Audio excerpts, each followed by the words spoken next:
لیے یہ اتنے بات اس کے غلط ہونے کے دلائل ہیں نا اس کو عید میلاد النبی کو منانے کے کہ بہت ہی کوئی ضدی اور ہٹ دھرم ہوگا تو کہے گا کہ یہ منانا چاہیے ان دلائل سننے کے بعد. اور دیکھو مجھ پہ آپ نیگیٹو کمنٹس کر سکتے ہو, مجھے آپ کہہ سکتے ہو میرا یہ کلپ مارکیٹ میں جائے گا نا تو یہ دیوبندی ہے, وہابڑے, اور یہ ان کو کیا پتا, ان کو نبی سے محبت نہیں ہے. اگر عید میلاد النبی مسلمانوں کی سچی مچی کی عید ہوتی, تہوار ہوتا, اس میں اتنا اختلاف نہ ہوتا. اتنا اختلاف ہے پورے سعودیہ کی ایک گلی میں بھی کوئی ایک بتی بھی نظر نہیں آئے گی آپ کو. ایسا ہے کہ نہیں ہے؟ پاکستان میں گھر گھر سجے ہوئے ہیں, پورے مکہ مدینہ میں, ریاض میں, جدہ میں کہیں بھی ایک بتی بھی نظر نہیں آئے گی, ایک چراغ بھی نظر نہیں آئے گا. یہ کیسا تہوار ہے, پورے عرب دنیا میں کہیں بھی نہیں منایا جا رہا, انڈیا پاکستان میں دھوم دھام سے منایا جا رہا ہے. یہ خود اس کی علامت ہے, اتنا بڑا اختلاف ہونا کہ یہ تہوار نہیں ہو سکتا. پھر پاکستان میں بھی کھارا در میں منایا جا رہا ہے, ڈیفنس میں نہیں منایا جا رہا.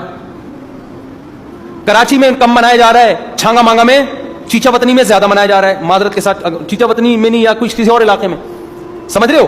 پھر جو پسماندہ علاقے ہیں ان میں زیادہ منایا جا رہا ہے, پڑھے لکھے علاقوں میں کم منایا جا رہا ہے. پھر جن علاقوں میں منایا جا رہا ہے ان میں بھی پورا نہیں منایا جا رہا. جیسے ہمارے علاقے میں اگر نازم آباد میں منایا جا رہا ہے, ایک گلی میں منایا جا رہا ہے, دوسری گلی میں پتہ ہی نہیں. پھر جس گلی میں منایا جا رہا ہے اس گھر میں منایا جا رہا ہے, پڑوسی کے گھر میں نہیں منایا جا رہا. تو یہ اس کی علامت ہے بھائی, یہ تہوار اگر ہوتا تو ساری دنیا کے مسلمان اس پر متفق ہوتے. کھوپڑی شریف میں بات آ رہی ہے کہ نہیں آ رہی ہے؟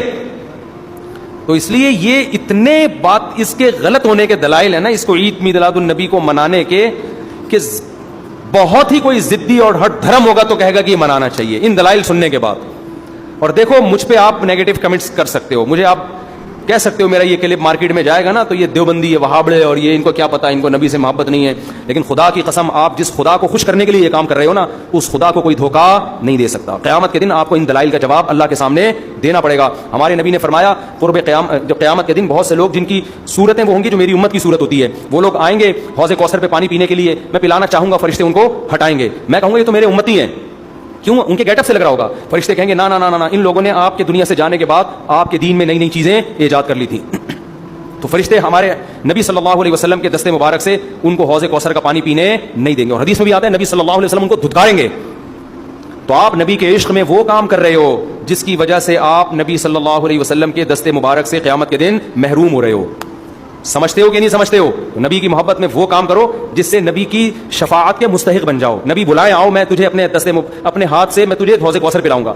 ایسا نہ ہو کہ آپ ربیع الاول کو منا رہے ہو, اس نبی کی یاد میں محبت کا اظہار کر رہے ہو, اور یہی محبت کا اظہار جو غیر شرعی طریقے سے قیامت کے دن نبی کی شفاعت سے آپ کو محرومی کا ذریعہ بنا دے.